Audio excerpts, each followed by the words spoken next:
I didn't think we'd start on this end. It's a nice change. Councillor Annie Maloney, Beeston Holbeck Ward. Councillor Shafali from Beeston Holbeck Ward.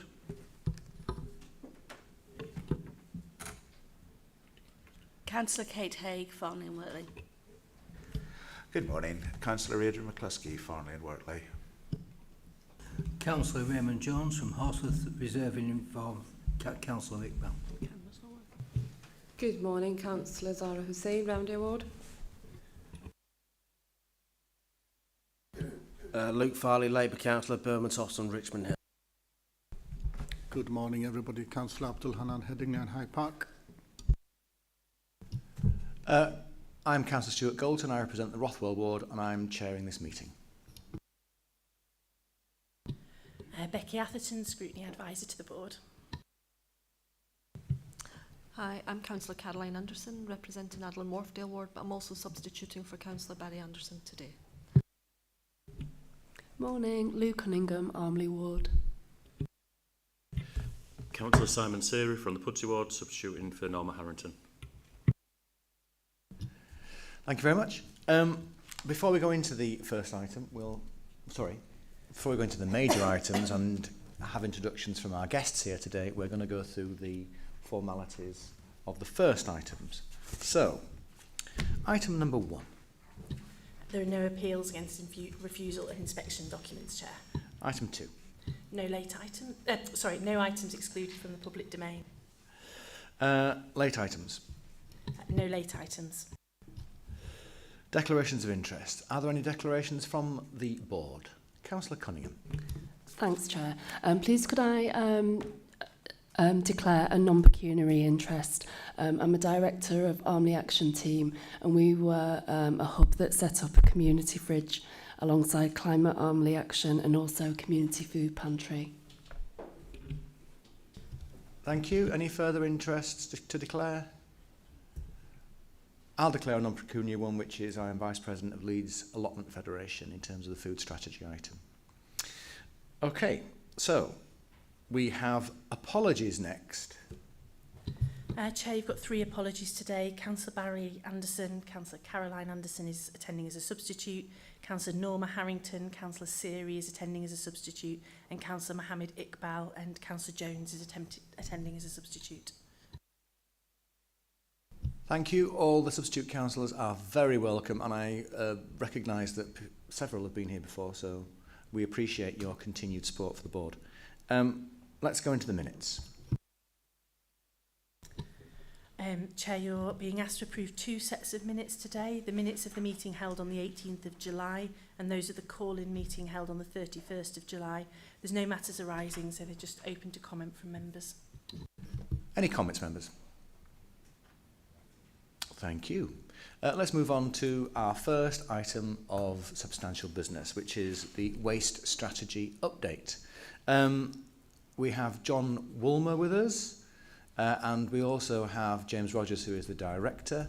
Are we going to have the elected member today, James? I'm not sure. Becky, did Councillor Rafiq indicate that he was attending? Yes, I was expecting Councillor Rafiq to be in attendance. Well, let's hope there's nothing too serious delaying him. Could you please introduce your further 2 colleagues who are with us today? Thanks, Chair. I've brought with me today 2 colleagues that work in environmental services that are quite critical to both the development of the strategy and then its ultimate implementation. So Phil Turpin, the first person to my left, is in the contracts team, and although primarily works to oversee the contract with Veolia for the RERF, also works on a number of other things for us relating to contracts and does a lot of work in terms of the modelling of future delivery models and how that will impact particularly on waste data flows and how that links to government and local strategy. That's Phil. And further to my left is Matt Burkett, who some of you might have met or spoken to as well. Matt's been with us a few years now. And is a service manager within waste management, but focuses mainly on project work and service development, particularly around refuse routes, designs and options for future delivery models. So between those 2 members of staff, they might be able to answer some more technical questions that might come up, if necessary, during the meeting to help. Thank you. The board's really grateful, by the way, that you're bringing the strategy to us at an early stage so that we can add value as soon as possible to your work. It's a very significant area of interest for the people of Leeds because, of course, everyone considers waste collection one of the very basic but essential services that local government can offer them. But also, of course, we have an expectation from the wider community that we respond to environmental issues and that such services such as this should enable people to recycle as much as possible. So we look forward to your narrative on updating us on the recently introduced glass recycling stream and also your plans around food waste. So it's over to you, John. Could you give us around 5 to 10 minutes, because I'm sure there's lots of questions from board members who've already digested the paper. Thank you, Chair. I shall try my best. Scrutiny, members on Scrutiny will remember that we've brought a number of updates over the last few years relating to waste, and particularly the strategy.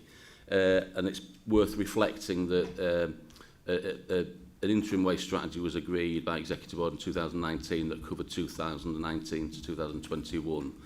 The intention at that time was to bring a further updated strategy once the National Resource and Waste Strategy that had just been launched in late 2018 had reached its conclusion, and councils and the wider sector were therefore aware of what would be required and when. I won't go into the whole history again, but obviously COVID came along, one thing and another, and delayed that national agenda, and there were further delays following COVID. But we seem to be in a position now where there is an opportunity to move forward nationally, and councils and private sector across the country are waiting really for the next updates, particularly around legislation relating to packaging and also food.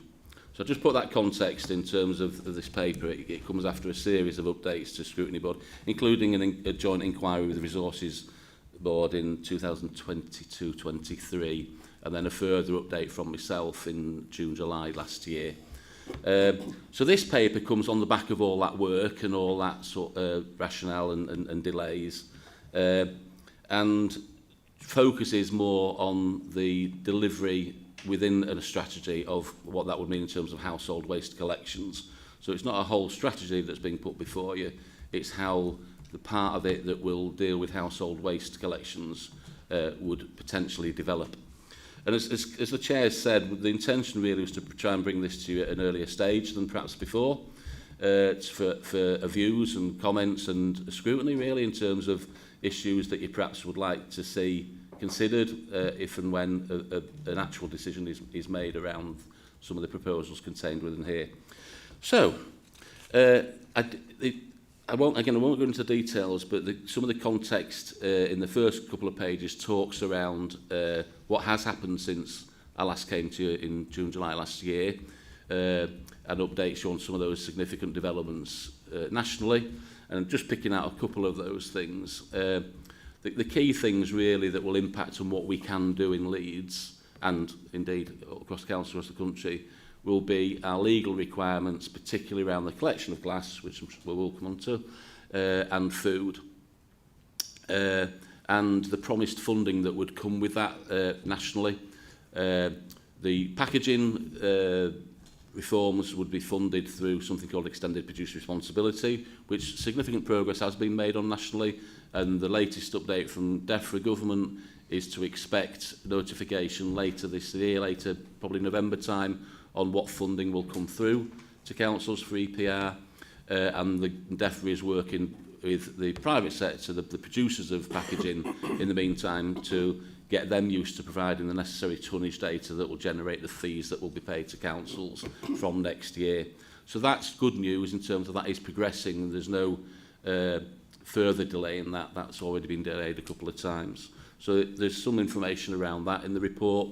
There's also reference to the fact that with food waste, there's slightly less progress being made in that. We have been, as all councils that will need to introduce food that aren't already, being given some capital monies, which is gratefully received, to help fund the necessary purchase of vehicles, bins and caddies for food waste collections. And we've received that, and part of the proposed way forward allows us to start spending some of that money on vehicles. What's not been forthcoming yet which is very important, is the money that will be available for councils to then fund the collection of food waste year on year once it's been introduced. And again, councils are waiting for an update on that. We've not been given a specific date on that. Most things are being pointed towards a spending review. So hopefully something will come from that. The final piece of update that Scrutiny needs to be aware of in the context, because it is relevant, is the deposit return scheme. Again, there's no news on that in terms of more at a certain date for that to be implemented. That's been put back a further year. So again, we wait to see if that will happen and what form it will take if it does. It is important because that, if it does happen, will take out much of the plastic and metal drinks containers from the waste stream, which would be welcomed in terms of certainly reducing littering, which is one of the main reasons that the government brought that forward as an initiative, as a scheme, to reduce littering of those items. But it will also clearly have an impact on what's in the green bins and such like as well. So in section 12, on paragraph 12, there's a summary of the new dates that the requirements currently are by for each of the waste streams. And that's the latest information we have. That could change, but we expect that to be the case. So coming on to the main meat of the report, what does that mean for the household waste in Leeds? We've had discussions here at Scrutiny and other places before about what the pros and cons are in terms of solutions and options for Leeds, and that we've had discussions before around the different permutations of the types of bins and the number of bins that could mean depending on how we collect each of the waste streams. And both the view that's been expressed here and, to ourselves and also now nationally is a desire to minimise, where possible, the number of bins that customers are required to use to recycle, to make it as easy as possible for them, both in terms of making it more customer friendly and therefore them requiring to separate less, but also in terms of the practicalities and logistics of the number of bins, therefore, that someone has to have on the property or present on different days for collections. That view has been now duplicated, if you like, nationally, and since we last met, and is now in this report, it updates yourselves on the simpler recycling policy now of the government, which the current government hasn't indicated they would change. And that quite importantly shifted the language and direction of government around implementing the policy to councils to really emphasise this point of the least bins the better, for that whole issue of making recycling as simple as possible for people, and said that there would be legislation brought forward to require councils as well not to reduce the number of black bin collections that made to be less frequently and fortnightly. In Leeds we already do that, but that became quite clear that that would be legislated for. So they're new things since we last gave an update to yourselves. So what does that mean for Leeds? This report puts forward a potential option for Leeds that could be introduced as early as next year. The proposal talks about using that 3-bin approach as the starting point for which we would base bin collections on in the future, and obviously refers to the legislation that I've just talked about, particularly around simpler recycling, and looks at what could be deliverable from next year with the money we know we've got. And that's an important point. So everything that's in here in terms of proposed way forward that starts next year is at the minimal cost neutral. if it might save some money, but it's not going to cost us anything in addition to what the money we know is available. So the report talks about the potential introduction of food waste collections through commingling with the existing brown bins. So that would be in a similar way that we've said to residents, you can now start putting glass in your green bin. It would be a bit more complex, I'm sure we'll come on to that in terms of food, but it would be the same principle. We would be able to say to people from X date, you can start putting food in the brown bin as well as garden waste. So it's just adding an additional waste stream to that recycling bin.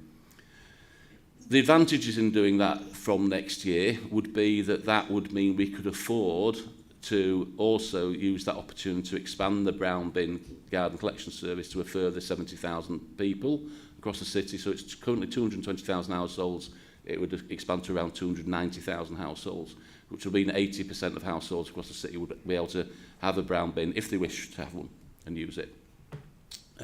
And equally important would be that we would be able to expand that service to all year round, which we'd need to do for adding food anyway, but that would allow us to expand the garden and food service to be all year round. Again, at a cost-neutral way of doing things. That's the only thing that we can afford to do next year, and that brings, like I say, the other benefits that I've highlighted. But what's important to emphasise, and the report touches on this, is that would mean, together with the fact we've now introduced glass and green bins, that Leeds would be meeting nearly all of the simpler recycling and new legislative requirements ahead of 2026, in that all the waste streams that are required to be offered to people to be able to be recycled will be offered. I'll come on to the 20% of the city that wouldn't have it at that stage, what the plans for that would be. The only exception being that in the legislation it requires councils to move towards having a weekly collection where food is in the waste stream. As we know at the moment it's fortnightly in the black bin, so it currently collect food fortnightly in the black bin. This proposal will be a step in that direction, and then we would review that once funding was and any attached technical requirements are clarified by government in terms of food in the future. There is a lobbying of government from some councils that already collect food with garden waste fortnightly successfully. Of DEFRA around that. At the moment, that hasn't gained a huge amount of traction, hasn't changed things at the moment, but authorities such as Hull, East Riding and Greater Manchester collect food already with their garden waste fortnightly and have been done for a while and successfully. So that's the proposed way forward that we'd like some views on. This isn't a paper to present something for a decision. We'd need to do much more work and further work on this, and then bring that back probably to Executive Board for a decision in maybe December. But there's a lot of work that we still need to do around some of the logistical issues, such as making sure that if we did propose this with a specific timeline that we were committing to, could we get enough bins bought in time, enough caddies, the vehicles in place, and the routes redesigned critically to be able to deliver this, and what date would that be by? So there's a lot of work that we're doing in the meantime to make sure that that's feasible and possible. I'll almost leave it there. I think I'll just touch on the glass then before I finish. So as part of our work to try and improve recycling rates and improve the offer, the choice for people across the city, you'll be aware that we managed to renegotiate the contract with HW Martin, go through the procurement process, and they have invested in some additional machinery that allows the glass to be now separated at their plant in South Leeds. And we've introduced that from 1st of August. So far, so good in terms of the sorting process working. So that was part of the first test, really. Does it work in the way that was hoped and has been done elsewhere in the country by HW Martin? Derby have already do this, for example. And the answer is yes, so far. So in August, we separated about just under 700 tonnes of glass from the green bins, of which about 80% has gone to remelt and about 20% has gone for other recycling. So if you quickly do your mental maths, that's going to be about 8 to 8,500 tonnes a year of glass if that was replicated throughout the year. We think it'll be more than that because that was the first month. There were still lots of people that still don't even know you can do it or just getting used to doing it. So I think we'll have a better picture after 3 months, we're thinking. So after October into November, we'll have the data to be able to properly look and look at what it's going to mean. So that's in terms of overall tonnages, in terms of what's going to remelt, how can we prove that, what's going to recycling, and critically, how much of the glass that is being put in green bins is coming from the black bins and how much of it is coming from the bottle banks. So where's the displacement happening? What's changing behaviours? We would rather this was targeting people that are currently or have been putting glass in the black bin to get their behaviours changed to put it in the green bin. Because actually we're continuing with the bottle bank network and putting glass in the bottle bank is a great thing to do. And with that's environmentally sound. What we don't want is people putting glass in that continue to put glass in the black bin where it goes with the black bin contents to the earth and incinerated, where normally the contents and create energy that's recovered, but in terms of glass, because it has no calorific value, is that right? It has no calorific value, it doesn't create heat, and therefore essentially it's like burning fresh air. There's no benefit to it other than you stopping it going to landfill. And therefore you're paying 100 odd pounds a tonne to burn something when we could be paying a lot less to have it sorted and remelted into glass. So our focus over the coming months will be to understand and work with members as well locally around where we think black bins are still containing a lot of glass and work more locally on those education and changing behaviour work with those communities. And I very much look forward to working with members in those areas in particular. So that'll be a focus of our work over the coming months. I'll pause there because I know I've gone over 5 or 10 minutes, Chair, but I hope that was a helpful introduction. Thanks, John. First question, Councillor Jones. I have a series of questions. And first of all, I recognise how difficult this is because I dealt with Bradford Council when they were trying to do stuff for many, many years, and it's incredibly difficult. But I have some genuine concerns.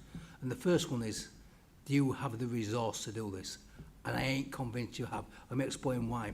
When I see that, I've seen a significant increase in mist bins, which implies to me you're either short of staff or the rerouting's not quite worked. So we're seeing that on a regular weekly basis.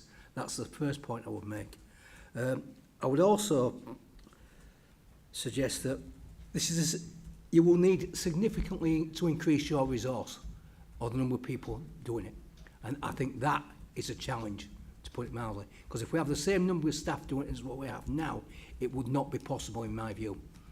And you may have a different view. The other one is on the flats, where we have the green bins that are locked.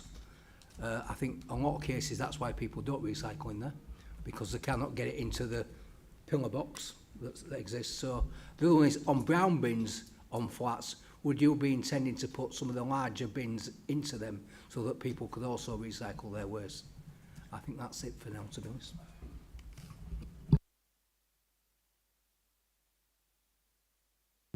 Thank you, Councillor. So that's useful feedback and comments. So just to reassure you around the issue of resources and therefore reliability and concerns that if we introduce something like this, would we be able to deliver it? That's the question.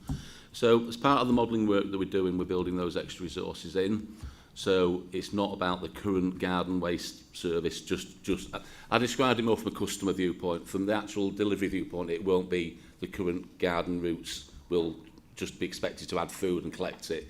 We will look at redesigning those routes so that we can encompass the extra 70,000 households. So there'll be a new set of routes. We'll expand the crews. There's currently 15 crews that do garden, so we're modelling how many extra crews would be needed to expand the service and just finalising that at the moment. It's going to be about 3 or 4 extra crews would be needed. And what we're also modelling in is a cost of additional resources that are applied at the more the times of greater demand for the brown bins currently. to make sure that we can keep on top of those in times of greater demand. If they've got food in as well, makes it even more critical. And to factor in where we can an additional spare crew as part of it. So rather than relying on crewing up an extra recovery crew, which at the moment, which some of the times we do get problems recovering mist bins, that'll be part of the service. And look at the hours that they work, potentially looking at whether we can have a twilight crew that's linked specifically to this service that can work a bit later. So when you get the end of day report, they're already on it that day and already looking at anything that couldn't be collected during the day was a breakdown or they couldn't get due to access. They try later in the day. So we are looking at trying to work that service a bit differently and improve it in that way. So that'll deal with the resource issues. We're not doing it with the same resource, so we'll add it. And that's all been built in. That's why I got these two guys with me to nod at the right times to assure you around that the modelling builds all that in. And currently the financial modelling we're doing wipes its feet in terms of that. There's enough resource to do that within existing resources. The point about the flats and other areas like that, I didn't touch on that, did I, when I did my introduction. This proposal at the moment, which is just a way forward, an idea, would be being upfront, and it would be about expanding the service to 280,000 households. But it would still therefore be people that would want, and we're not going to force it on anyone, that would want a brown bin that currently don't have one, and we will then promise to collect that together with any garden waste and food waste in it. For the 20% of the city that couldn't take an extra brown bin, or there literally is actually no gardens at all, that will be part of a subsequent phase. So I can't answer that question because that's what we'd have to look at. What is the solution for those? And that's an issue being considered across the country, and DEFRA looking at solutions like that. There's not really many councils that have done that in terms of those sort of harder to reach properties. But we'll look at that in terms of other councils that have done that and succeeded. And it may well be that those 20% or significant 20% have to just have a separate food collection. That's not about a brown bin. It's about something separate and bespoke for them, because the problems of putting food, as you've given the example of communal bins is totally different to putting your brown bin out, as are a significant amount of Leeds that's got huge terrace areas with very little drives and very little space to put bins. So putting food caddies out or brown bins out on the street with food in may not be the best thing to do. So we'll need to work on that, and it needs to be really clear. This is about trying to a first stage, but a big first stage, not just a trial, a pilot or an expanded pilot. 80% of the city will get the opportunity, and then we'll move on and look at the rest of the city. And like I say, looking at what's happened nationally and any updated guidance and funding from government around that. Okay. Councillor Haigh. Thank you. And perhaps I've the advantage here in that I've been a councillor on a council where we introduced a food waste service, so I know some perhaps of the issues that are involved. You said that it will be offered to 80% of the city, but what do you think the take-up rate will actually be, especially when you are talking about people taking an additional bin?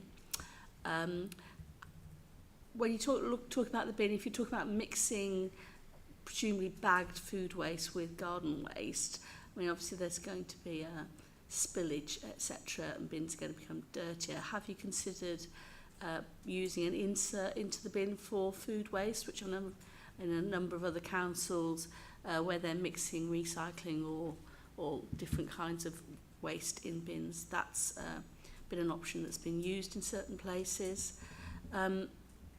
I know that you're talking currently about a fortnightly collection, and again, how acceptable do you think that is to people, especially in areas of high density where people are worried about pests and smells, sitting in a bin for 2 weeks, and also maintaining the cleanliness of those bins going forward? I think it's really a serious issue. You mentioned caddies, so are you talking about issuing inside the house caddies for people to collect their food waste in? Are you considering providing bags for that, or are people going to have to provide their own? What's the nature of those bags? Are they biodegradable? And also, what's going to happen to the food waste? So is that going to go to some kind of energy from waste facility, or is it going to wear the current garden waste for some kind, I presume that's some kind of composting. I mean, there's a number of questions there. Obviously, we haven't talked about the 20% of city. That's still a considerable number of people for whom this service isn't going to be suitable at all. And so I presume you're going to have to provide a different kind of service. The service you're suggesting uses the existing vehicles, the big bin lorries, and we all know what issues we have getting those around some of the streets in certainly my ward, I know many others. Using a smaller food caddy would give the opportunity to use smaller vehicles dedicated to that service, probably cheaper and easier to maintain. And have you considered any of that? I know that's quite a lot of questions, but that is pretty much based on my experience of using a food recycling service.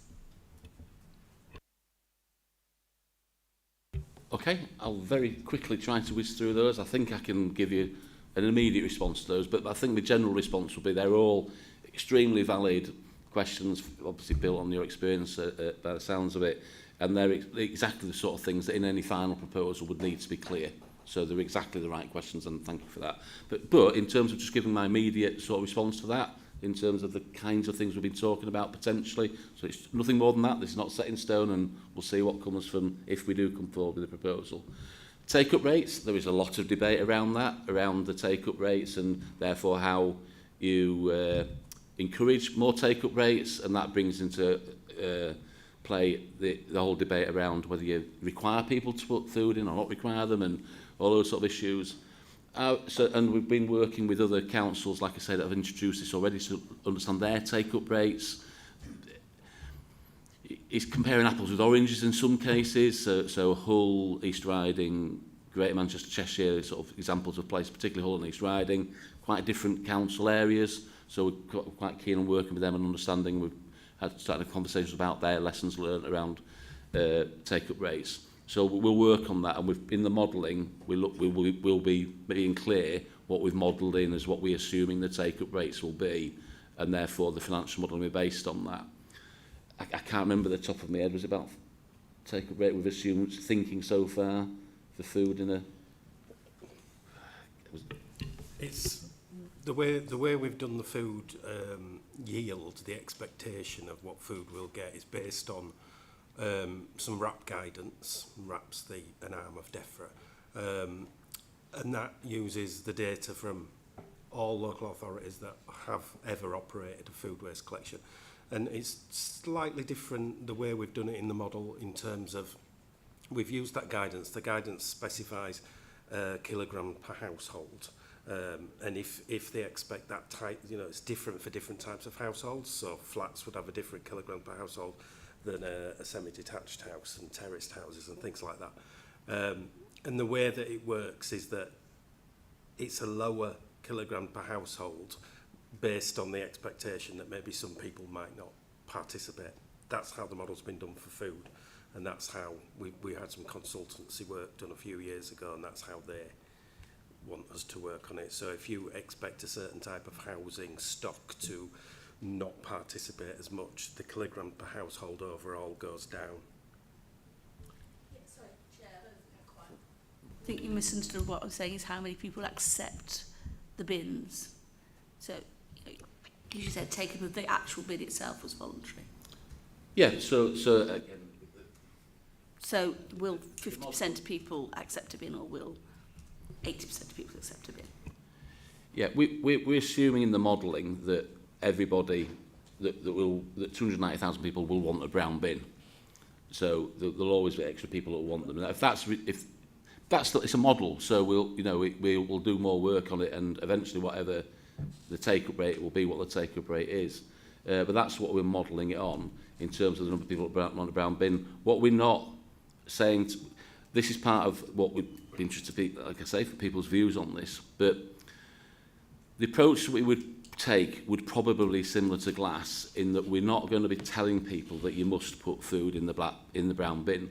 We want to do it as a working with people, and if people choose not to put food in the brown bin in response to some of the further questions that I'll come to, because they don't want it to have mess or food, or that's their choice, and they can carry on putting it in the black bin. So this won't be about forcing people to. But again, it's difficult. We can model, we can use national consultants' examples and figures, and use some real figures from Hull and East Riding, and we'll work with them on their real life experience of both of those things. What's the actual take-up or drop-off rate? How many people actually present the brown bin? How many people want it? And then how many people present it? And then how many present it with what yield, as Phil calls it, of food waste? And so, they are complex issues, but they're all the things that we will need to reach a view on and ultimately be clear about that. So if you look at I think the main appendices in the report has a graphical table that includes assumptions that we've made around tonnages. So we'll be fine-tuning those tonnages. So the final version of that relates to food and garden waste collection, if we do that, we'll be clear about the answers to those questions. It will be clear what assumptions have been made, and therefore what needs to happen for this to ultimately, because it's critical in terms of financial viability. If we get that too wrong, then it might, in the wrong way, that is, then it might mean that the assumption we've made that X tons of food is not going to be in the black bin, so we're saving money, not burning it, isn't happening because we're still burning too much food, and therefore the modelling isn't right. So they are critical questions and assumptions, but we'll be really clear about the assumptions made and the rationale for that. I'm conscious of time, so can I move on from that? I know I probably haven't answered it fully, but by all means come back to me personally around that. Dirty bins, etc. Again, that's part of the consultation and learning from Hull and East Riding in particular. When we have met with them, and I went a year or two back and met with, and had a look and spoke to Hull and East Riding, and their response to that is it doesn't end up being as what the problem you think it would be. So again, because they're not forcing, we don't propose to force people to use the brown bins for food. It's a choice, so people choose. So they then choose to mostly do it right by using, because it's on them if they don't use compostable bags to put the food in and stop it instead. It's their bin that's going to end up smelly and messy, and they'll have to deal with it. So it helps change people's behaviour to do things right. But again, it's about us being transparent and clear about that with people.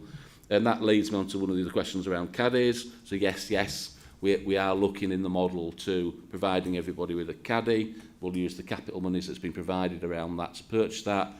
We intend to, in the modelling we've done, we're working on the principle we provide people with liners as well. There isn't any money at the moment for the liners come from government, but we're hoping that will change. All councils are hoping that will change, and that will be added to the new burdens money that we'll get, and that will make it a lot easier to do. And again, there are different approaches that the councils have taken around that. Some give a minimum number and expect the rest to be bought. Some give nothing, some give them all. So again, we'll look at that and be really clear when we come forward with the proposal what it is that we can be proposing, Leeds, and what's costed. But I expect there to be caddies and liners at this stage. Frequency collections, we kind of touched on that in terms of the high density areas, that'll be something, one reason why we might consider who is in the 80%. So, because what we're saying is to expand the brown bin service to an extra 70,000 households, one of those considerations will have to be, can that cope with a fortnightly collection for now of a bin that includes food in? And if the answer to that is no, because of some of the issues you raised, then we won't offer it. Again, we would expect to work with ward members, as we've done with any route review stuff and bins around that, and take your views into account of where it would be useful to, you think it would work, and offer that choice. Remember, it is a choice. People don't have to have the brown bin, and they don't have to put food in it. Where will it go? That'll be part of the procurement process, so we'll have to procure. We issued a DDN a few weeks ago, and about to issue a DDR to begin a procurement process, so that we will know which companies, hopefully there is companies out there, contractors that will take the amount of waste that we will create. So it's a capacity issue, we need to have the marketplace out there, and we'll see what comes from that procurement process. That will allow us, with other things that I've talked about, to know whether we can recommend that this goes forward or not. If that procurement process isn't successful, then we can't go ahead anyway, because there's no one to process the waste, or it might dictate the amount of households we can do. But I'm confident that there'll be one or more contracts that will come forward, and where it'll go will be dictated then. But because of the way we are collecting it, it's highly likely that'll be just through a composting process that the food and the garden waste would be recycled. I think I've answered the 20% question.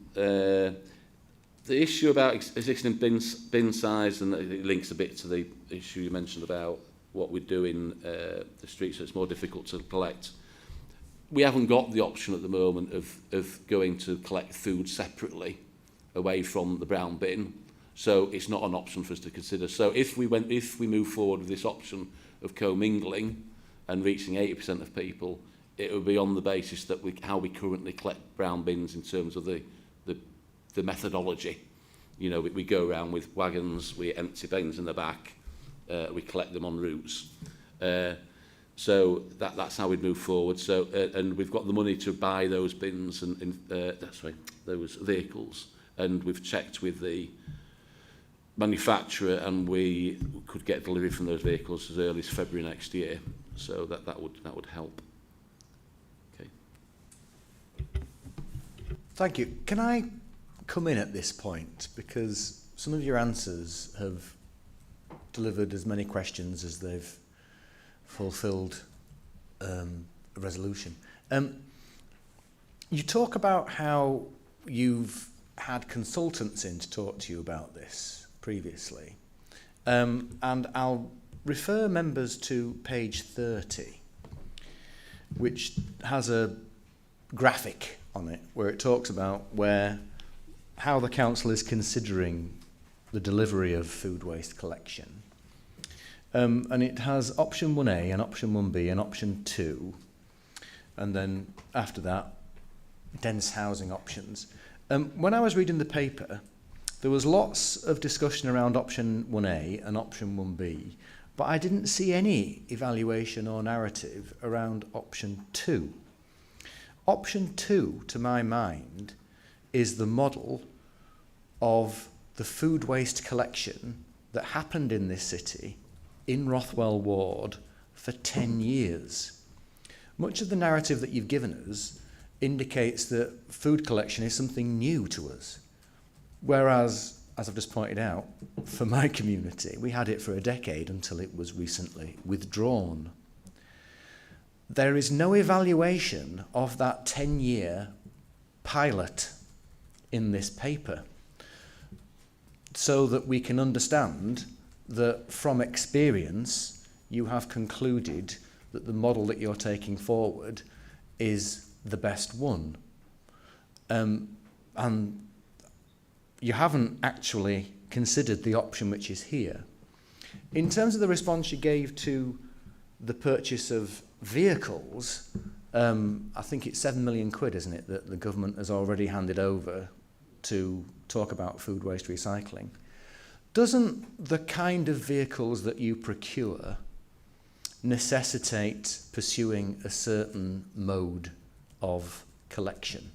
So, for instance, Councillor Haigh mentioned that you might want smaller vehicles to pick up smaller bins, which would actually be more flexible for purposes in different streets, which have different kinds of housing in them. However, has your procurement simply considered buying more vehicles which accommodate wheelie bins? Or is there flexibility in that procurement? Thanks, Chair. So two or three questions in there. I'll try my best to answer them as clear as I can. So just to be clear in terms of the paper that's in front of you today, this talks about what's possible from next year if that was a direction of travel the council wanted to take. It's the only option that can be delivered from next year with the money that's available to the council, and while we, as well as other councils across the country, await further clarification on from government around the actual funding that we'll get and how things should be implemented. So it's really critical to understand that detail is still yet to be published by government in the details required by councils, and critically the funding and when that will be available from. Now, not for me to second guess, but will there be funding for food waste collections available from next year? I don't know. But at the moment, there isn't anything available. So the option 1A and 1B is what the report focuses on, because they're the options we can bring forward to say that this is an option to deliver next year. Option 2 is an option, as Councillor Gollins, the Chair, says, is if we didn't do anything now and waited, then we could look at an option to collect food separately and have a 4th bin for Leeds that would collect food separately in the way that the Rothwell extended pilot, if I can call it that, Councillor Golden, happened. So that's not an option at the moment for us to do in terms of deliver next year. What the other graphic shows is how over a period of time we could introduce potentially commingling next year and then move on over subsequent years to say, right, what we could do in terms of the rest of the 20%, and then at that point we'd be much clearer from government around what's required, what the funding is there to be used for, how much funding critically there is, and whether it's affordable then to move to another option. You're right, Councillor Galton, that that therefore there is a quandary, if you like, around the ordering of vehicles. As you've said yourself a couple of times, whether it's in the meeting or to myself, around, well, can't we just get the vehicles bought so we've at least we're using the money? That's what this proposes. So it says, right, we've got some money, let's use it. Let's use it to at least renew a fleet, get the garden and food waste collections managed with a brand new set of vehicles that are fit for purpose for this collection way of collections. If and when we'd move down, if we did decide at a future date to move to an option 2 option, then we'd need to look at the renewal of fleet in the fleet replacement programme to look at replacing those vehicles with vehicles that could deliver this option. And that's the choice, I suppose, that ultimately we're going to decide whether to put to council or not, to executive board or not, will be, do you want to go ahead with option 1 now and do something, and the other benefits that brings around garden waste being expanded to 70,000 aerosols and all year round, or do you want to wait and look at exploring the other option with this option over this coming year or two until the money's available? So that's where we are, will be our view. Okay, thank you for that clarification. Councillor Anderson. Thank you, Chair.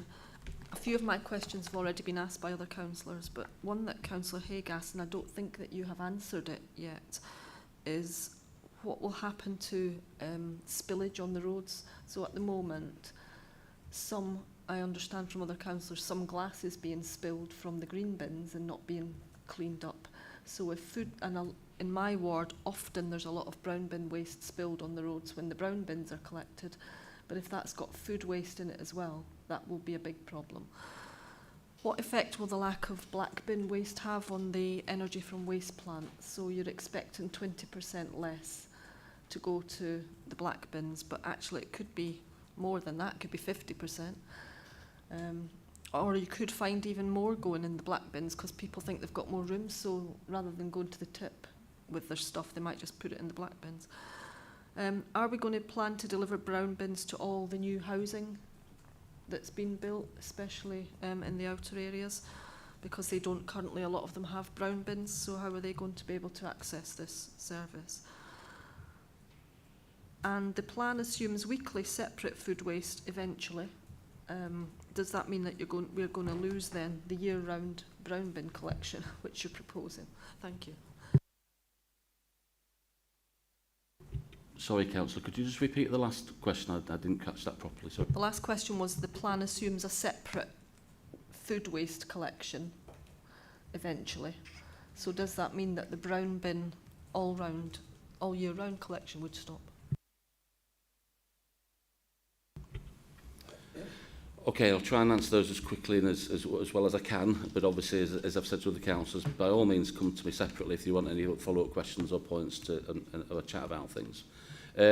What happens to spillages on the roads? The point I'd probably make here is a couple of points. One is that we already collect food waste in black bins.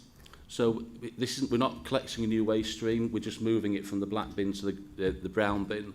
So although it's not quite as simple as that an answer, because people perhaps are more likely in the black bin to have the food contained within a bag that's got other waste in it from the kitchen. So I acknowledge that the fact it's not the same. We are collecting food waste already in black bins, and the spillages from those are minimal as far as I'm aware. And that is exactly one of the issues that we're learning from Hull and East Riding around what their actual experiences of that, and any technical solutions around that. For example, things you can do to the wagon to turn off, what's it called, the drain? Yeah. Yep. I'd say technical, it's pretty easy, just turn off the drain. But there are solutions, operational solutions and stuff like that to minimise food that might, rather than spill, leach out. But clearly, in terms of the enhanced importance of crews making sure, therefore, they don't empty bins that are overflowing, which they shouldn't be doing now, but we do, pragmatically, because they're trying to help.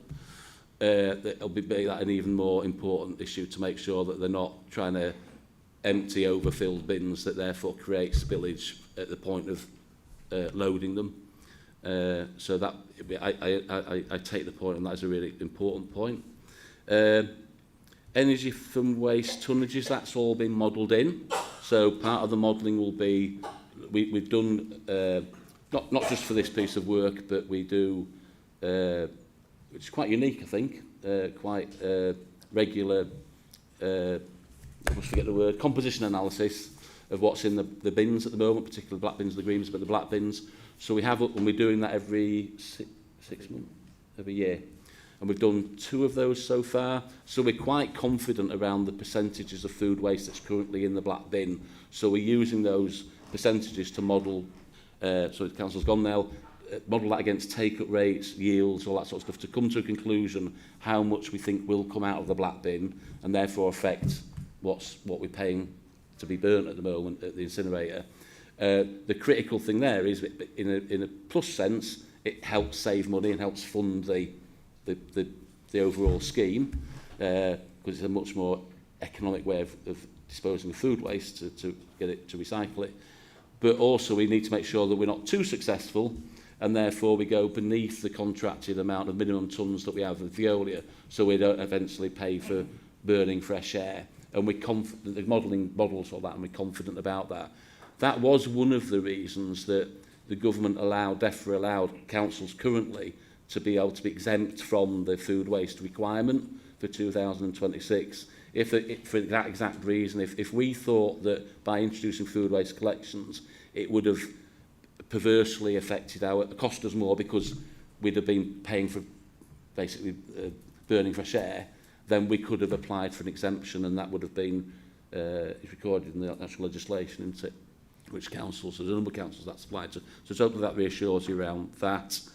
All new housing council, yeah, that's one of the reasons we want to expand it to another 70,000 more households to do that this time round. What we'd have to look at is how we do that. Do we wait another 5 years for the next route review on brown bins in 5 years' time, or do we build into that like we do with green bins and brown bins now, to say where new houses come online that we've not planned for? So we'll try and plan like we did before for developments. Do we regard this now as a statutory service, not as we say now, a discretionary one, and therefore we have to provide a brown bin if needed? My view is, and we'll have to consider that and formalise that we would have to do that, because it becomes a requirement from 2026 to provide that, provide those services, including the food waste. If we choose to put food within garden, that's how we've offered that to people. So we'd have to provide them with a brown bin. I think that's it. Very good, thank you. Councillor McCluskey. Thank you, Chair. John, I think the introduction of the green bins has been, to a point, really successful and residents appreciate it. But can I ask, was there any tests or any changes made to the wagons in terms of when emptying the bins into the wagon? The reason I ask that is I have been inundated this week from residents in different wards or different streets on different days saying they've been left with glass all over the road, and they've actually had to sweep it up themselves. The response I've had from officers is that the vehicles are fitted with cleaning equipment such as brushes and dustpans, and it's our crew's responsibility to ensure the streets and properties are left in a reasonable blah blah blah. And that's the exact same response I've had, but it's not been done. And I've sent photographic evidence and referred to ask the cleaner neighbourhoods teams to sort it out. You know, I really want this to work. Yeah, thank you. Thank you. Through the chair, thanks for raising that point, and I'll come back to you. Please, what I'd say to that is that we met with staff, operational staff representatives earlier this month as part of a quick sort of 6 weeks in how's it going type thing, what are the issues, particularly from health and safety, noise, all those. And one of the issues they raised was around glass. We couldn't think of a better word than splashback, but it's not a splashback, is it? Concerns around that, but also anything that leaches through the mechanics of the vehicle, and that's something we looked at. And one of the solutions was turning off this. So the main reason the glass might come out is there's a drainage basically facility within the wagon to let water out normally, and if that's on full, that's potentially where bits of glass could come out from. So we're looking at that in terms of how that can be easily closed off and to stop it happening. Because what we want to do is stop that happening in the first place. What will be useful is, it sounds like you've reported it and got the response back you got, if you can let Matt know where that's happening with evidence, because what we can do is look at the specific routes and if it's a particular vehicle that's causing that problem, and we can deal with that. Like I was saying, it's different days, so it's different routes. It's right across the ward, and so I'm not sure that it's just one particular vehicle. But residents are upset because this is glass on the highway. No, I fully understand and accept that point. And but like I say, I'm not suggesting it might be just one vehicle, but it might be a number of vehicles of a certain type or certain age or whatever it might be. So yeah, it might be quite a few vehicles, but it would help us, that's all, to at least discount that as the reason, if nothing else. But I accept that point, and that's something we'd want to stop, yeah. Well, thanks for looking into it. Councillor Cunningham. Thanks, Chair. Thanks, John, for that report. I guess one of the things you've touched on is the 80%, 20% divide in terms of the service. And I noticed that you said that with new builds that the plan to introduce the brown bins might be already being considered. But that makes me wonder why some of our established communities might be being left behind with the plan, instead of that being incorporated in. And then just to move on to some of the practical aspects of the collections. And I am thinking in terms of the 20% in particular, my community in Armley, about spaces and about the practicalities of, you were talking about maybe caddies in kitchens and things like that. A lot of us live in small properties with small kitchens or flats, so I would like that to be considered. And also thinking about the kind of proximity to the floor of perhaps outside waste, bins or caddies, thinking about pest control issues and contamination. Because I guess we've all had experience prior to the glass being moved over to the green bins, where if a black bin was full but there was maybe glass at the top and that bin was considered contaminated, I just wondered what the rules around the food waste contamination might be. So thinking in terms of takeaway cartons and boxes, and whether or not that bin would then be left, and thinking about the ensuing side waste issues that we do get already with the black bin, And I'm thinking about how that might be intensified if people are using biodegradable bags for food, and how that might, again, have issues around pest control. Thank you. Thanks, Councillor. I think a number of those issues are the sorts of things that we would expect to be picked up in terms of when we come forward with the actual final proposal. So it's really useful, and that's why I wanted to come to Scrutiny today, to get those sort of questions and those sort of concerns logged, so we deal with those things in anything that comes forward. I think most of those things, so I think the two things I'll quickly respond on. One is around, just to clarify what I meant by the new builds. So what I didn't mean, sorry if this came across, I didn't mean therefore the majority of those 80,000 or the purpose of those 80,000 is to give them to new builds. It isn't. 80,000 is a lot. So we're expecting to work on how that would work in reality. Like I say, I expect us to come to members with an idea of the properties and that we think could move to a brown bin in commingled collections, and you'll have the opportunity to add to that or take off if you think that's a bit, for the reasons you've just talked about, it's too risky at this stage. It needs to be more thought through and specific to those areas. We expect to have those conversations at ward level and for you to influence that. I think that 80,000, 70,000 extra is more than enough. I think the issue will be more about how do we try and add more to this than we've actually got a list of.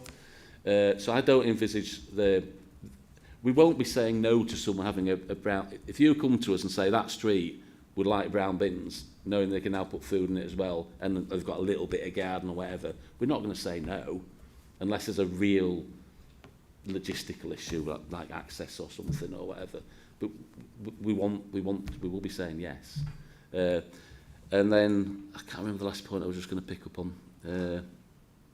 Yeah, well, just that whole point about the other 20% and all the issues that raises in terms of problems and contamination.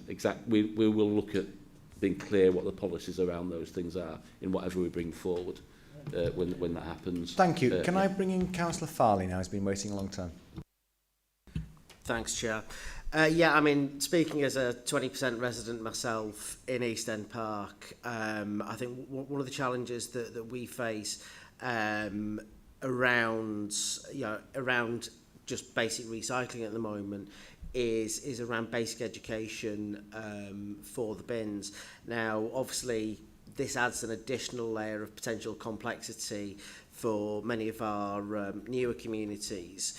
So I suppose the question at this point is, or rather my ask at this point is, can we start thinking about the conversations that we're having with communities around education and bin formation, if you will. We've already got a challenge with some residents basically throwing food out for pigeons, which then attracts rats and foxes and you name it. And there's a constant effort on the part of the housing team to sort of try and tell people, please make sure you're securing your waste in order to prevent the pest issues that have been previously mentioned, but also about misuse of bins more generally. People putting household waste into the green bins, putting recyclables into the black bins, just out of convenience rather than a desire to sort of sort waste. So that will be my, if not question, an ask. Okay, Councillor Rafiq, you indicated you want to come in. Did you want to cover that response as well? Yeah. For that, Chair, but no, it's with regards to the bin liners or caddies, or whether people have the capacity, Councillor Cunningham said early on, and the Councillor Haig alluded to as well. I think we've got to bear in mind that whatever we do next year, from 2026, there will be a requirement for all local authorities to have a separate food waste collection. So people will have to, whether it's a co-mingling or separate weekly collection, which Councillor Galton was alluding to, that will be done. Whether somebody chooses to actually then have a caddy in their house and use it, that's entirely up to them. We can't force them. We'll be encouraging people to do that, whether to put their you know, whether it's a brown bin, you know, co-mingling, or if it's a separate food waste collection to go put the food into the separate bin outside. But everybody, once they are on, you know, once we are in a position, everybody offered a caddy or bin liner, and then it's obviously we're relying on people to kind of separate food from the rest of the waste in their household, and then put it into an appropriate bin. But that's something, one way or the other, will have to, all authorities will have to do, and it's something people have to make a decision themselves. I think, like John said, if anything does go into, you know, food-wise, if it goes into black bin, it won't be the end of the world. You know, it will still be, you know, it won't be classed as contaminated. It will still be processed. It will be taken to the incinerator. So we expect that anyway for the foreseeable future, because until people's habits change. Okay, and I think at the point about Councillor Farley, I think it's very good. Once we actually probably make that decision, you know, so if it's co-mingling, if we make that decision later this year, we said, then that would be the time to start sort of educating people and trying to get that information out through yourselves, through other channels, through schools, so people are alert and they're ready for it. Yeah. Councillor Siri. Thank you, Chair. Sorry. Just a quick one. Over the recent summer, we've had a number of brown bins stood down due to resourcing issues. Obviously, we're going to have food, potentially food in there. How are we going to manage this if you become short-staffed or issues? You know, which bins we're potentially going to get missed then? You know, because they're all really important to our residents. That's Councillor, and yeah, that's something I've tried to acknowledge already, that's a very critical point and issue. And if we did, you know, I keep saying if, because this is not a proposal here, it's something we want views on, and get all these questions around the problems and pros and cons that we can consider. But that's an important point, that we won't bring this forward without being clear about how we will make sure that the reliability of collecting bins that have food in is as good as it can be. I keep coming back to the point that food is already in bins, in the wrap bins, but I appreciate that it's slightly different in the brown bin. So in the modelling, like I've said, we've made sure that we've built in extra resource for that. So rather than, there will be specific resource for brown bins. So rather than brown bins being at the bottom of the pile at the moment in terms of policy around which bins we don't collect first if there's a crewing up issue one morning, we will have a specific crew whose job it is to cover and recover any missed bins as well, and we'll build in additional staffing time during the peak periods during the year to make sure we're staffed up. We will always have challenges every year, as we have done every year, certainly since I inherited, and there'll always be some occasions where that's weather or vehicle breakdowns, whatever it might be, some instances world pandemics. So I can never say that there'll never be a problem, but I fully accept the fact that if we come forward with something like this, it raises the stakes in terms of making sure that the brown bins are certainly not left for the next collection, that even if they are missed, they need to be recovered. Yeah. Councillor Jones, you had a quick comeback? Very, very quick. If this proposal goes through, and I can see no other way that you'd need it, other way possible, that you would definitely need extra staff. So what sort of numbers are we looking at there? And bear in mind the fragile state of the of our, how can I put it, budget at this point in time.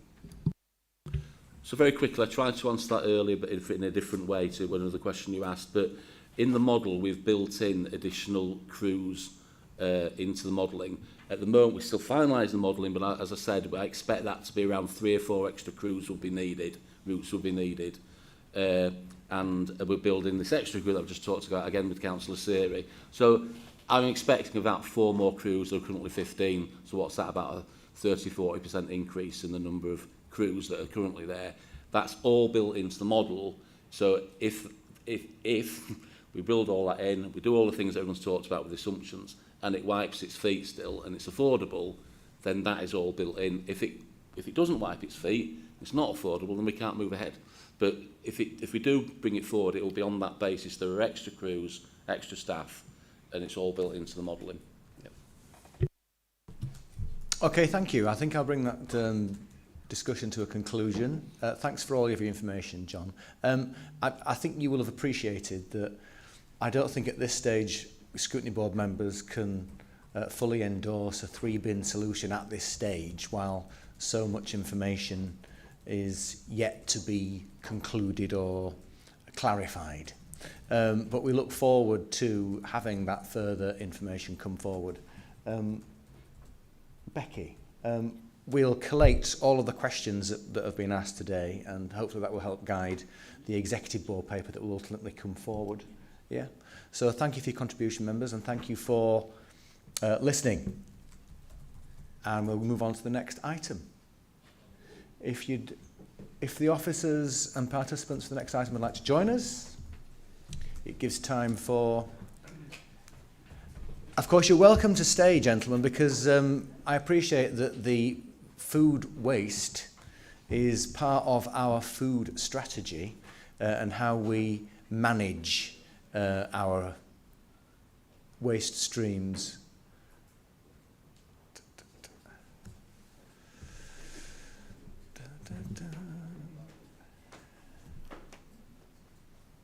If members would like to get some further refreshments, I'm quite happy to wait a little bit.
Thank you for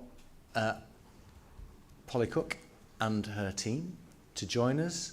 I think for the benefits of those people watching online, we would appreciate if you could introduce yourselves and then introduce the paper. So, good morning, I'm Polly Cook and I'm the Chief Officer for Climate, Energy and Green Spaces. Morning, my name's Claire Dalton-Nobbs and I'm a Senior Project Officer within Climate, Energy and Green Spaces, but I particularly work on the food strategy. Morning everybody, my name's Andrew White. I'm a Senior Project Manager in Climate, Energy and Green Spaces, and Leeds Food Strategy is one of the areas that I work on. Okay, thank you very much. I appreciate you've had a busy 48 hours because obviously this was taken to Executive Board yesterday and it has previously been considered by the Climate Emergency Action... I'm trying to think what the C stands for. Advisory committee. There we go, advisory committee. But obviously, you'll have far greater value from the insights of the board here.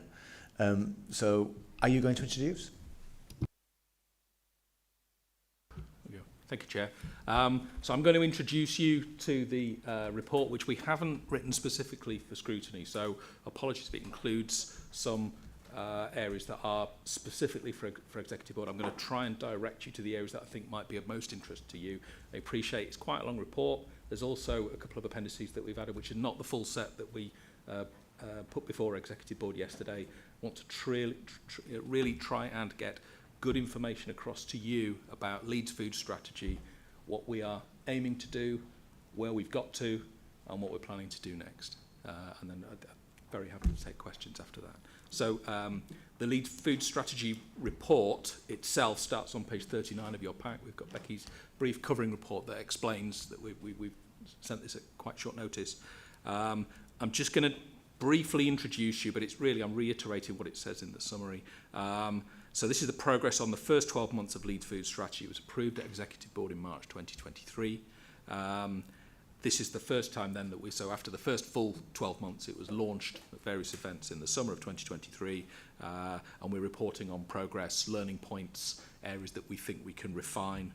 I think the key things that I'm going to emphasise in the introduction, and then the areas that I'm going to point you to, is that this reflects a cross-council approach. We've got 7 authors of the report. We've got 3 chief officers involved in the steering group. We've got 8 people on the steering group in total. We've got 8 members of Foodwise and probably another 30 or 40 community groups across the city that might not be incorporated.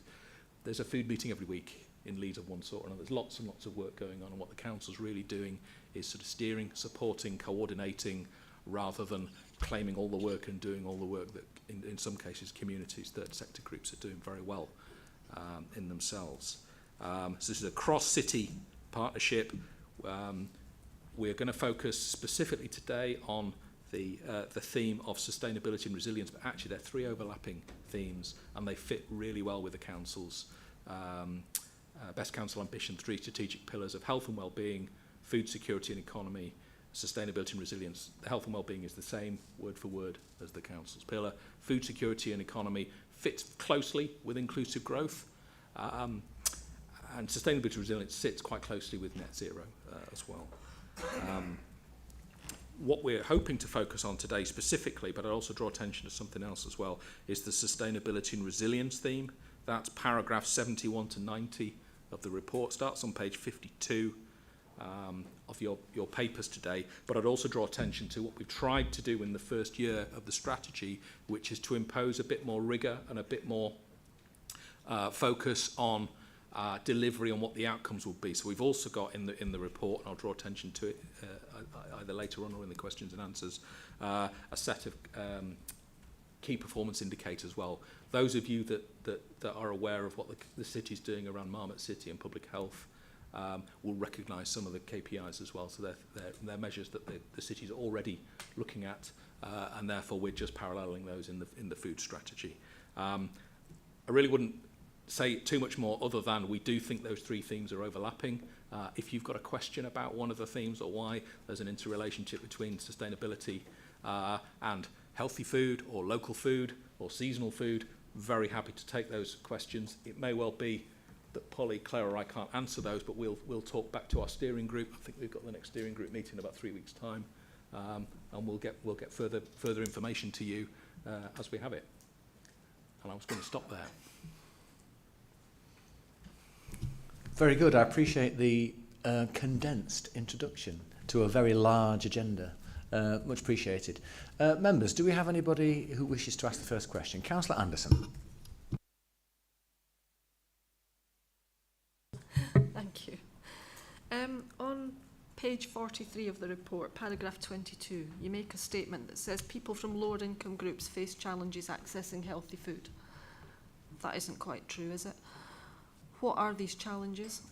Aldi regularly have 6 fruit and veg on offer every single week, and all their other foods are reasonably, or if not cheaply priced. Other supermarkets are starting to follow that model. Leeds Market, fantastic for fruit and veg and all sorts of cultural foods at reasonable prices. Even normal supermarkets, fruit and veg is a lot cheaper than takeaways, a lot cheaper than ready meals. Even, you know, tinned is even cheaper. So what's the evidence for this? It might just be more of an educational thing. I mean, people can make things like soup really cheaply, can put stews in slow cookers, really easy to do and a massive time saver as well. And if you are doing something in a slow cooker, the cheaper the cut of meat, the better. So what's the evidence, please? Also for the 5 a day going down. So who was asked about this? Because I haven't been asked about it. Has anybody here been asked about it? I've not. Are the council going to work with planning and with licensing to join up these plans? Because if we keep building on greenfields, we'll have nowhere to grow food left.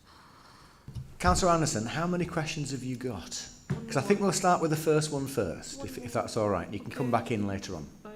It just focuses the discussion, I think. So, Polly, the issue around poverty and food.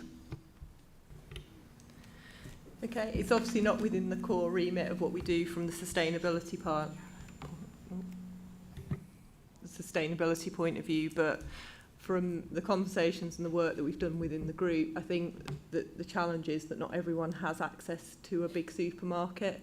There are communities that aren't as well served, and if people don't have access to cars and things, actually that's not necessarily what they've got. There's sort of food deserts, is it? I can't think of the right term. So that's one issue. Another issue is traditionally, I think a lot of food banks have been more around tin produce because obviously that's what gets donated, and it's much harder to provide fresh food to people who are reliant on those. So those are a couple of the issues. I can get a kind of fuller answer and more evidence probably from the financial inclusion team, because I think that sits more within their area. Do you want me to just clarify a little bit? I think for a report specifically for scrutiny, we would have more links to where we get the data from. So I do know that there are regular surveys, there's regular studies around things like 5 a day.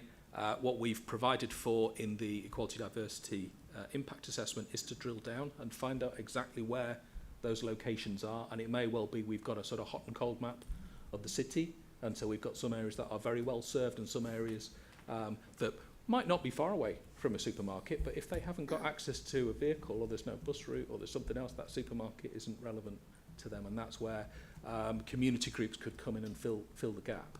I think it's a harsh, you know, I think when I read that paragraph 22 and we'd got the wording in then, and that has primarily come from public health to say things are actually getting worse on average across the city, we always need to tap the dial and check whether that is a temporary blip on one study or if that is part of a long-term deterioration. So I'd absolutely accept that, Councillor. But it is it's a grim progress, and we'll get more information on where that data's come from. Councillor Farley. Oh, sorry, I beg your pardon. Councillor Rafiq. Just coming back to Councillor Anderson, some really valid points there. And I think we've got to bear in mind that as a council, you know, there's so much could be done, Chair, on this front, given the challenges around food poverty, the state of the economy, the inflation, the the cost of living crisis, food banks and all that, which isn't the making of this council. But you know, we are working with so many different organisations, the third sector, cross-council, you know, as Andrew has alluded to, so many colleagues across the council are working on it. For us is to promote healthy eating and to work with our partners, residents, to ensure that people are eating healthy food and to produce more healthy food where possible by growing. You know, we've got so many allotments as well, but also we're looking at community growing as well, but also to increase, reuse and reduce waste as well, where possible. Thank you, Councillor Rafiq. Councillor Farley. Thanks, Chair. I think I'll just come back in agreement with regards to food deserts. I know living in East End Park, we've got a food desert, you know, between the city centre and Selby Road, on my side of York Road, there are no supermarkets, and there's no greengrocers, there's no the availability of fresh fruit and vegetables in that part of Leeds is practically non-existent. Unless you've got a car or access to transport. I suppose my question really focuses on the health and well-being and the impact on children. One of the things that I see quite regularly, and it really does disturb me, is the numbers of children that I see after school in fast food takeaway restaurants. 4 o'clock, if you go to East End Park or down Hare Hills Lane, you will find lots of children after school in takeaway shops buying burgers, pizzas, you name it. This is clearly not a healthy lifestyle. So I suppose there's two sorts of questions here. Firstly, what are we doing as a city to engage with both education providers, parents, responsible adults to educate children? I suppose the second part of that is what are we doing in terms of engaging with government around regulating sales of what are unhealthy products to young people. We've got lots of issues with obesity and poor health, and food is tied in with that. I think there's work to be done at a national level around access to takeaways by young people. Thanks, Chair.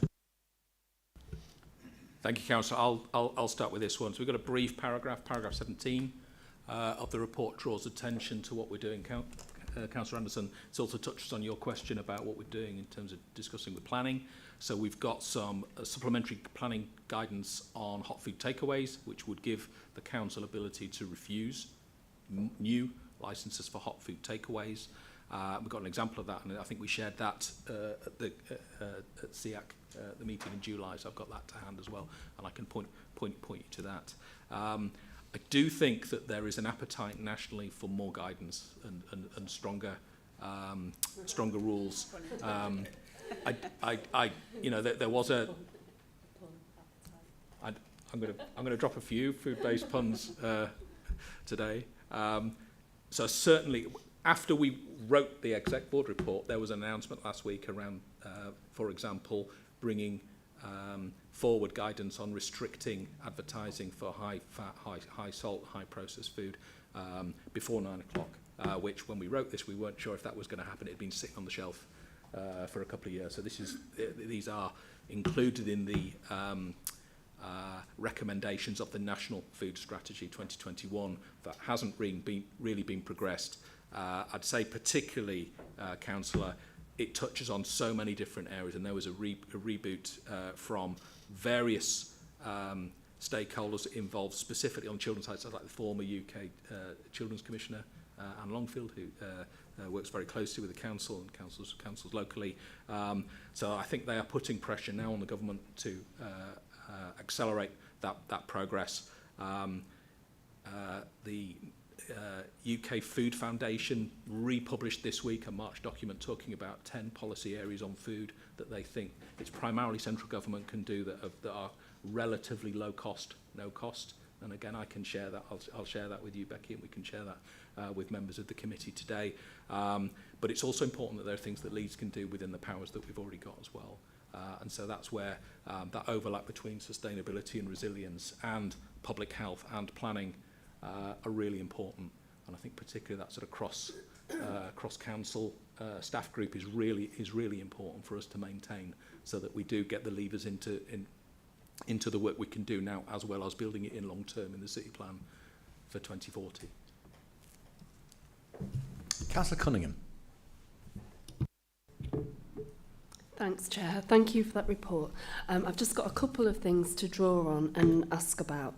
I'm particularly interested in how Leeds is working with food waste. I have previous experience of working with the Real Junk Food Project, looking at distributing food that would be normally going to waste. And in some ways in Armley, we're working on that with Climate Action Armley with our community fridge. So we're finding that alongside the community food pantry that we've set up, the community fridge is a really good way for people to be able to access free fruit and veg and other things that they might not be able to afford to buy. Linked on to that, I guess, is a question around looking at the kind of wider economics. So with experience of working with the Real Junk Food Project and working with the food pantry, we're finding that a lot of families don't have access to the basics in terms of appliances or indeed electricity or gas in order to cook meals. So a lot of the feedback we're getting is that food that they're accessing from food banks is inaccessible for them to use. So we're finding, and I'm seeing, things discarded like bags of rice or tins of things that people obviously haven't known what to do with or haven't had the facilities to be able to cook them. And linked on to that is a question around funding into education.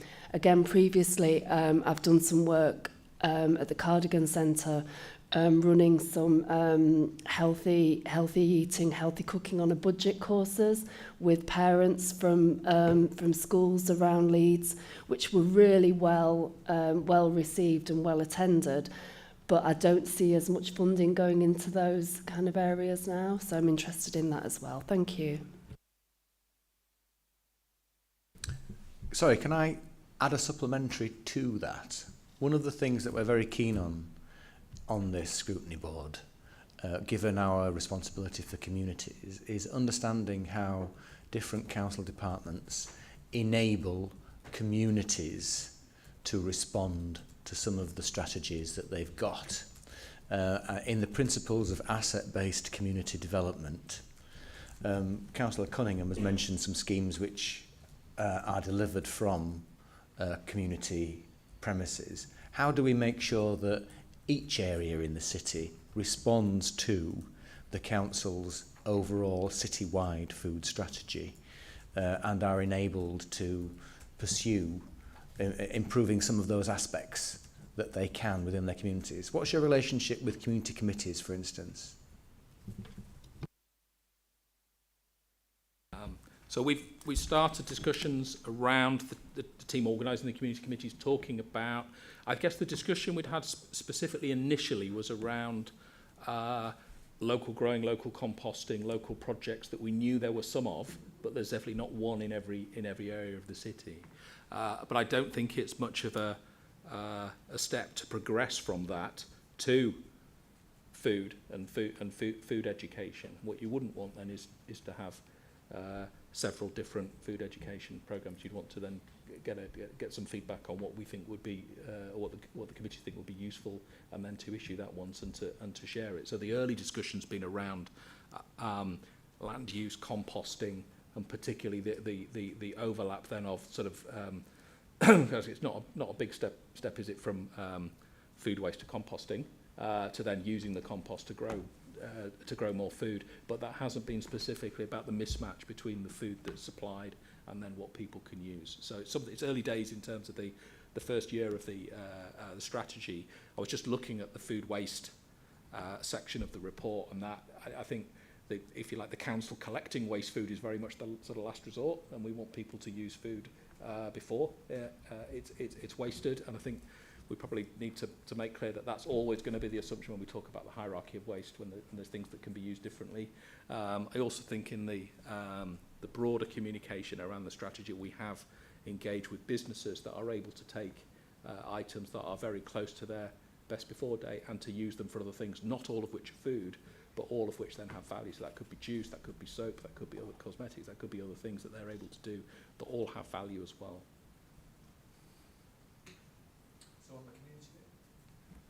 So sorry, Councillor Cunningham mentioned that there were initiatives in localities, but she's not confident they're going to continue given the funding environment, and we're looking to see how you are getting this message out into communities outside of the citywide boards and meetings that you have, so that councillors can pursue these different avenues?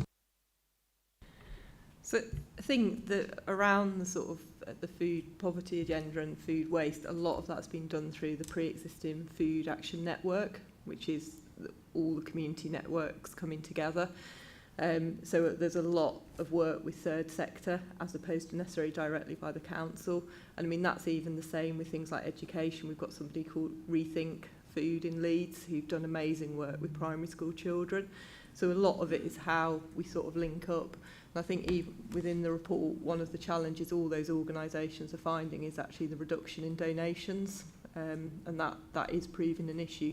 But there is a network where we're looking at that. We're working with people like FareShare, who obviously have those really good links with some of the central organisations.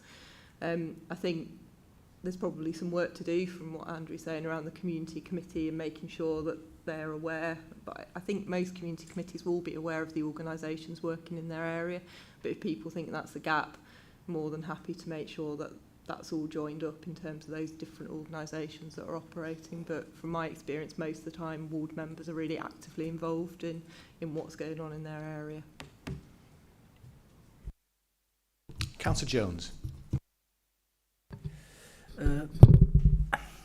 With 15% of the country living in what we call food insecurity, I find it very difficult, the idea that somebody's going to spend £4 to go to the market to get something cheaper, to be absolutely honest, because that £4 will be eaten by their bus fares. I live in an area where we have a choice of one supermarket, which is pretty dire if I'm being absolutely fair. I'm fortunate I'm able to travel, but I know that some of the people who are on universal credit and on very basic incomes don't have that opportunity. They may also not have an oven, they may not have a fridge. So I think there's an issue there. How do we address that? Because I don't have an answer. I do have an answer. It's called pay people properly, but that's my personal opinion.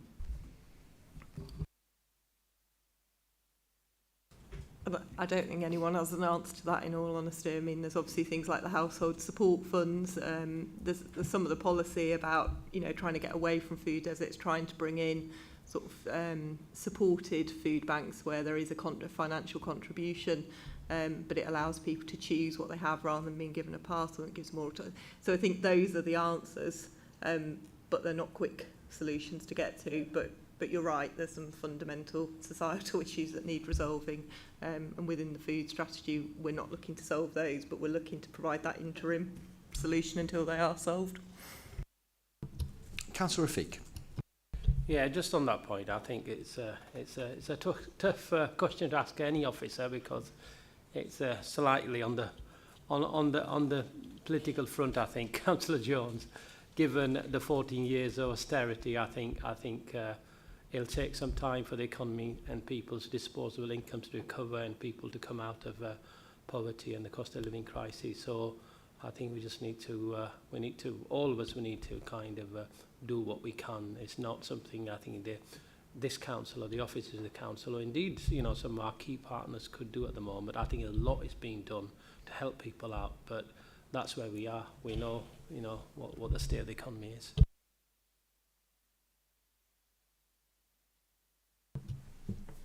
Thank you. Can you let us know what initiatives happen with the private sector in terms of the issues around access to affordable food? We've already had mention of takeaways being potentially a negative impact on people's health, but they are generally available in local communities, because we've already had that mentioned to us. So what do we do in terms of enabling the hospitality sector to work with us on our local high streets?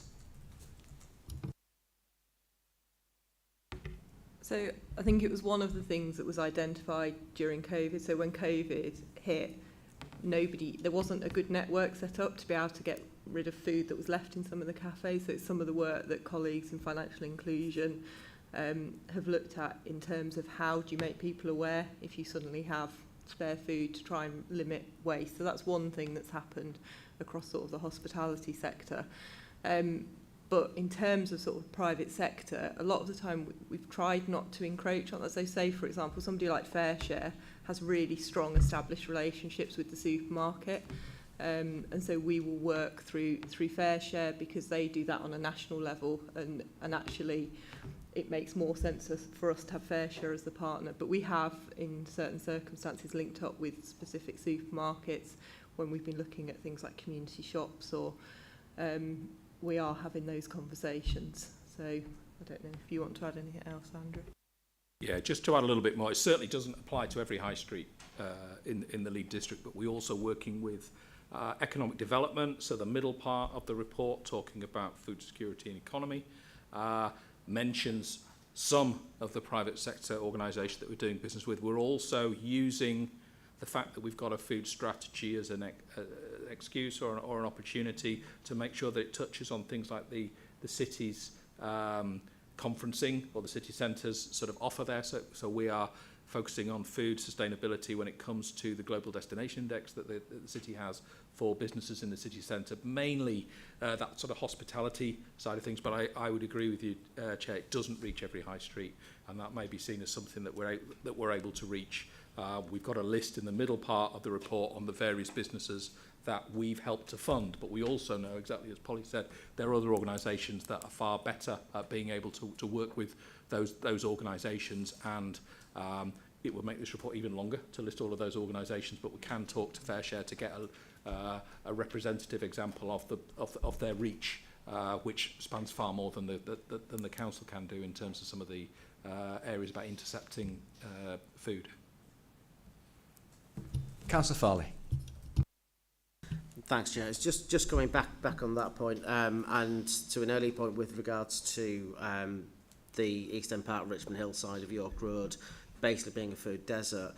Now, myself and my colleagues, especially Councillor Khan, has been doing a lot of work over the years trying to get a supermarket on that side. And we've been, in any sort of planning opportunities, looking at can we get a supermarket? We had a conversation with an organisation called Community Shop about the potential of getting Community Shop into the Birmingham and Richmond Hill ward. But it was quite disappointing because the conversation that we had with them was that they'd already spoken to Leeds City Council, and they were looking at setting up in another ward in an area where there wasn't a food desert. Now, that was, it was a deprived community that they were looking at, but it wasn't, the issues that community had weren't around access to food. So I suppose my question, or my ask rather, is, can we look at this in a much more joined up approach, where we are working with colleagues in planning, where we have identified these areas, and we have that at the forefront of our minds when we're having conversations with external partners, be they kind of voluntary sector, private sector, or public sector.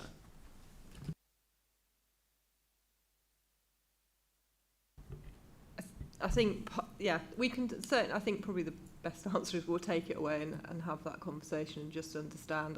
I think the community shop that I'm aware of is on the back of some specific national government funding, which has helped that to happen. And so that's the challenge, isn't it? A lot of the time we can't always do exactly what we want because we end up in a kind of opportunistic position. But it's a valid point, and I'll take it away to discuss with colleagues. But I mean, surely we can try and steer that. I would hope that we, as the councillors for Birmingham and Richmond Hill, have made quite a song and dance about this issue, and that it's on people's radars going into the future. So I would hope that we do what we can, try and steer any sort of pots of funding. And I'm sure other colleagues will ask for the same for their wards. On that issue, it was mentioned earlier about the mapping of food deserts, and as councillors on the health and wellbeing agenda, we are given ward-based schedules of what are the data for our area in terms of, for instance, different diseases or conditions which we have a higher preponderance of, so that we can actually gear our own responses as councillors towards making sure we have the biggest impact in those areas where we can. So if that mapping around food deserts could be shared, I think it would be really useful for those community committees to be able to focus their resources in terms of saying, can we make an impact in that area through work that we do within our communities and on our own high streets already. And that creativity hopefully can then feed up into the strategies that you have.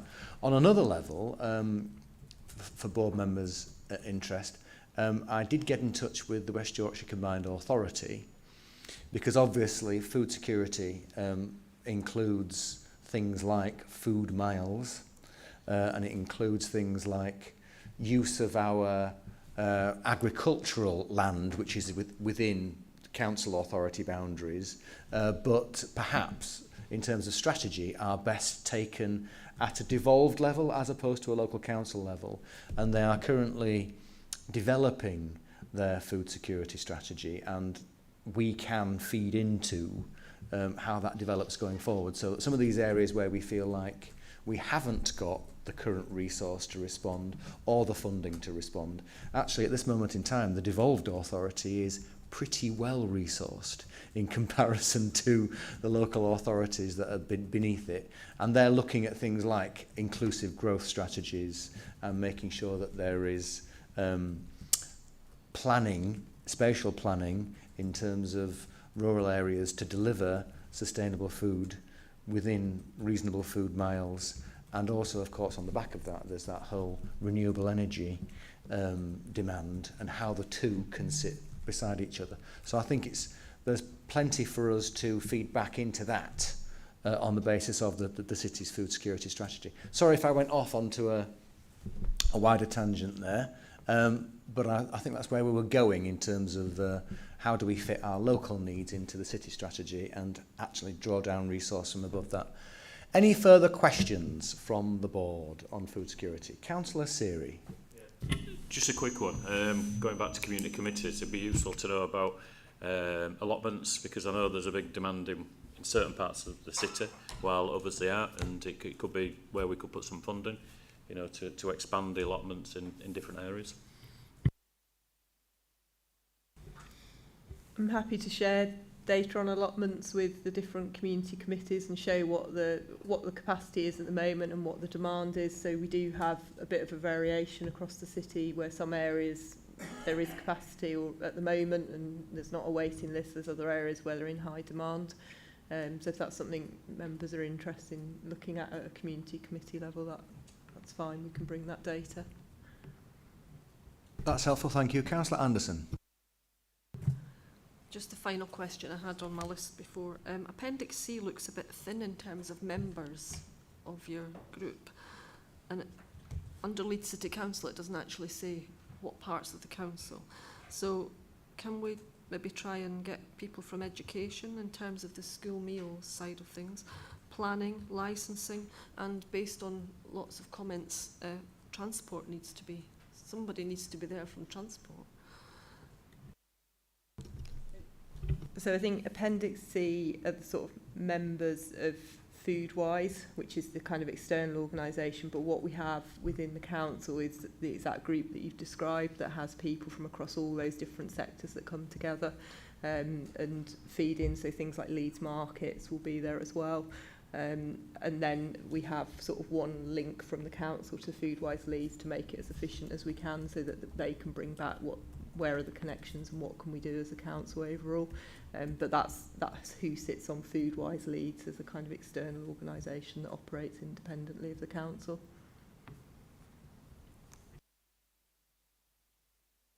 Okay, I think we've drawn to a conclusion there. Would you like to do any summing up, Councillor Rafiq? Thanks, Chair.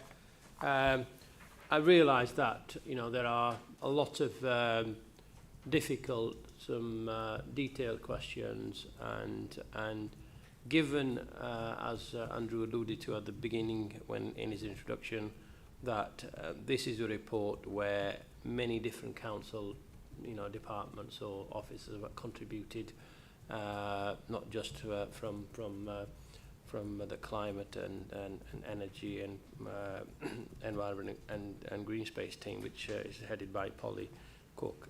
So if you look at on table 1, Leeds food objectives, health and well-being, comes under a different department, which is public health probably, food security and economy again, there's communities department as well.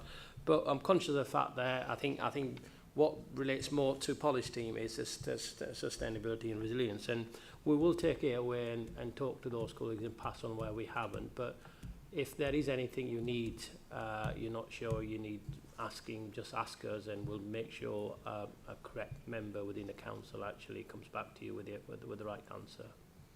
Is that okay? Okay, thanks very much. Right, members, we're going on to our final item, which is our work programme. Becky. Thank you. Yeah, members are just asked to note that there is a copy of your work schedule at page 119 to let me know if you want any amendments.